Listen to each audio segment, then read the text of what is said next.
Now, when it comes to cooking with milk and cream, people get a little bit confused. Milk is fine, a 2%, that's great, but it gives a nice flavour, but you must not boil it, because if you boil it, the milk will separate.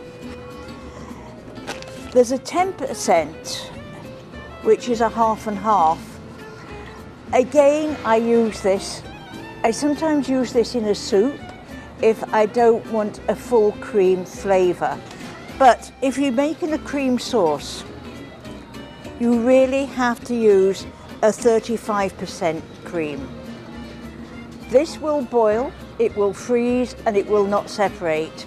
And for a cream sauce, I'm sorry, it's a must.